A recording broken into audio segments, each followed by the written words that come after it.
Wapenzi watazamaji wa Gitega Entertainment TV, ni wakaribishe sana kwenye kipindi chetu cha leo. Ni kipindi cha michezo, kipindi ambacho kitajikita kwenye habari za basketball hapa nchini Burundi, lakini pia kwenye mechi za kutafuta tiketi ya kushiriki kwenye daraja la pili la Premier League Burundi.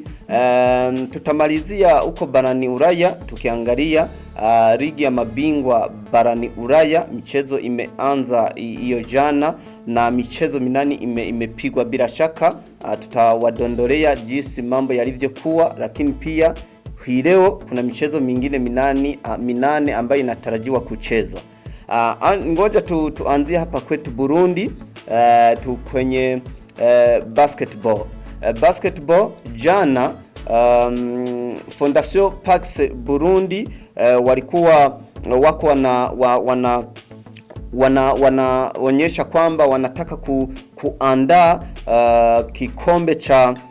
kikombe cha mashujaa kwa mara ya 6, kwa sababu hii itakuwa ni mara ya 6 hicho kikombe kikiandaliwa humo nchini Burundi. Na hiyo jana mjijini Bujumbura, Fabrice Niragira, msemaji wa Fondation Pax Burundi, alikuwa anaweka hadharani akizungumza na waandishi wa habari, akiwaambia ratiba jinsi ilivyo. Michezo itaanza tarehe 25 mwezi huu na kumalizika tarehe 21 mwezi wa 10. Na timu zile 10 ambazo zilikuwa zimeshiriki kwenye ligi kuu ya Viva Basketball League nchini, zote zitashiriki kwenye kombe hilo, na mshindi wa kwanza atapewa milioni 7.5 sarafu ya Burundi pamoja na kikombe. Mshindi wa pili atapewa milioni 5 sarafu ya Burundi. Mshindi wa tatu atapewa milioni 3 sarafu ya Burundi, na mshindi wa 4 atapewa milioni 2 sarafu ya Burundi. Lakini pia timu zote ambazo zitashiriki kwenye michuano hiyo zitapewa pesa ya kuweza kujiandaa vilivyo na kushiriki kwenye michuano hiyo. Na amethibitisha kwamba michezo yote itachezewa huko jijini Bujumbura kwenye uwanja wa Departement de Sport. Tuangalie kwenye mpira wa miguu, tuangalie hii leo mambo yatakuwaje, kwa sababu kutakuwepo na michezo miwili ambayo itachezwa. Ni michezo ya kutafuta tiketi ya kuweza kushiriki kwenye ligi kwenye daraja la pili, ni Ligue Nationale B ya Premier League, ambapo michezo miwili itachezwa hii leo. Huku mkoani Gitega kutakuwepo na mchezo mmoja wa Academy Express wakipokea Tara Star kutoka jijini Bujumbura.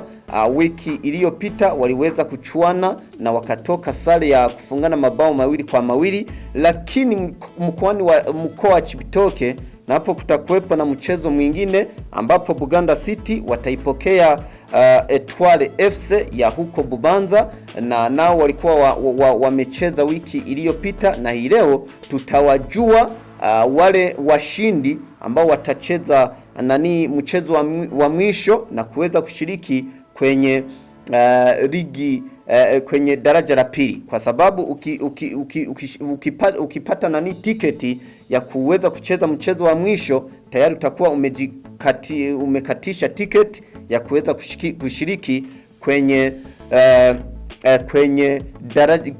ligi ya daraja la pili ambayo inatarajiwa kuanza mwishoni mwa mwezi huu, kama tulivyoona shirika la mpira wa miguu humu nchini Burundi wakiwajulisha wale marais wa timu zile ambazo zitashiriki kwenye ligi hiyo. Hayo ndo yako yanasema humu nchini kwetu. Tuende moja kwa moja barani Ulaya. Barani Ulaya tutaangalia michuano ya kombe ligi la mabingwa huko barani Ulaya ambayo imeanza kuchezwa hiyo jana, kwa sababu hiyo jana kulikuwepo na michezo minane ambayo imechezwa kwenye viwanja mbalimbali na nchi mbalimbali, na bila shaka na hatuna naweza nikasema kwamba timu zile ambazo zinatarajiwa kufanya vizuri msimu huu zote zimeshinda. Kulikuwepo na michezo miwili ambayo imechezwa awali saa 12:30. Ni kwamba timu ya Borussia Dortmund walikuwa wameipokea Copenhagen na wakaweza kuishinda mabao 3-0, lakini Chelsea wao walikuwa wamepokelewa na Dinamo Zagreb na kuweza kufungwa kabisa 1-0 Chelsea. Kwa hiyo imeanza vibaya. Ukiangalia kwenye ligi kuu ya huko nchini Uingereza wako hawafanyi vizuri kabisa kama tulivyokuwa tunawazoea kuwaona. Tusubiri tuone. Na michezo mingine mingi imechezwa na saa 3 usiku ambapo michezo 6 imechezwa.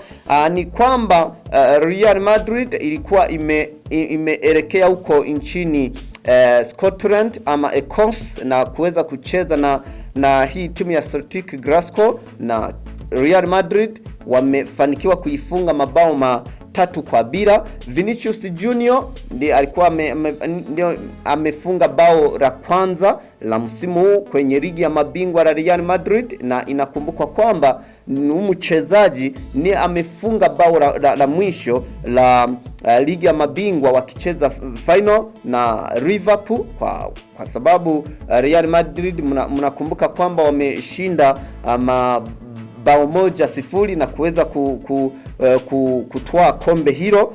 Na Paris Saint-Germain imeifunga timu ya Juventus Torino kwa mabao 2-1, lakini Juventus wamekosa bahati kwa sababu kipindi cha pili wamecheza mpira wa kiwango cha juu na hivyo kulazimika kufungwa mechi yao ya kwanza.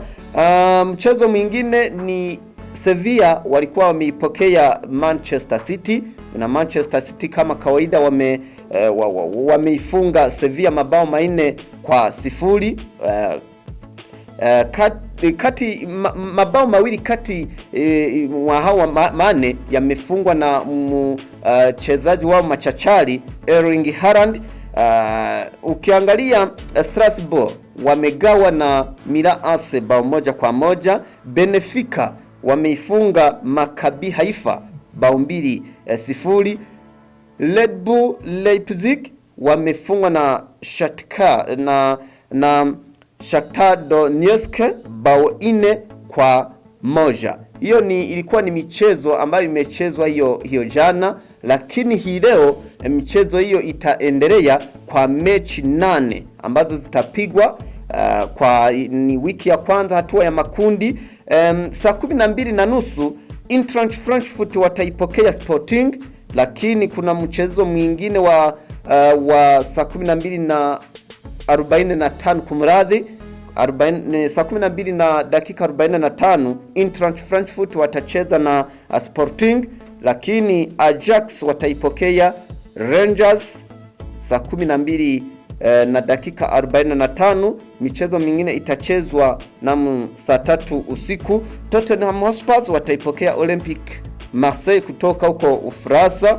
Club Brugge wataipokea Bayern Leverkusen kutoka huko Ujerumani. Napoli, mchezo mkali kabisa, wataipokea Liverpool ambayo ni timu nyingine ya huko Uingereza. Imeanza vibaya msimu huu. Tusubiri tuone mchezo huu utakuwa vipi. Atletico Madrid wataipokea FC Porto ya Ureno. Inter Milan watachuana vikali na Bayern Munchen kutoka huko Ujerumani. Inter Milan ni timu ya huko Italy na huu utakuwa mchezo mkali kabisa. FC Barcelona wataipokea Victoria Prison. Hiyo ndo michezo ambayo inatarajiwa kuchezwa hii leo kwenye ligi ya mabingwa huko barani Ulaya. Tusubiri tuone mambo yatakuwaje, timu zitafanya vipi. Kama tulivyoona jana timu mbalimbali zikijipatia ushindi, tusubiri tuone. FC Barcelona, mnakumbuka kwamba msimu uliopita wametolewa hatua ya makundi. Mwaka huu ni timu ambayo imejimarisha vilivyo na inafanya vizuri huko kwenye ligi kuu ya huko Hispania, La Liga. Tusubiri tuone mambo yatakuwaje, lakini niwakumbushe kwamba hiyo jana Eden Hazard kutokana na kwamba Karim Benzema amepata maumivu, Eden Hazard na akaingia uwanjani na kufunga bao la 3 la Real Madrid na la kwanza kwake kwenye msimu huu. Tusubiri tuone kwamba anaweza kumrudilia vilivyo, anaweza kumrudilia vilivyo kabisa. Ngoja nikomee hapa kwenye kipindi changu cha leo, na kusi uwe sote. Tembelea ukurasa wetu wa Facebook, lakini pia na YouTube tupo Gitega Entertainment TV. Ukifika kule like na share, lakini pia komenti zako tunazihitaji. Usisahau kusubscribe ili uweze kuona taarifa mbalimbali ambazo tunakuletea, na kuaga na kupenda pia.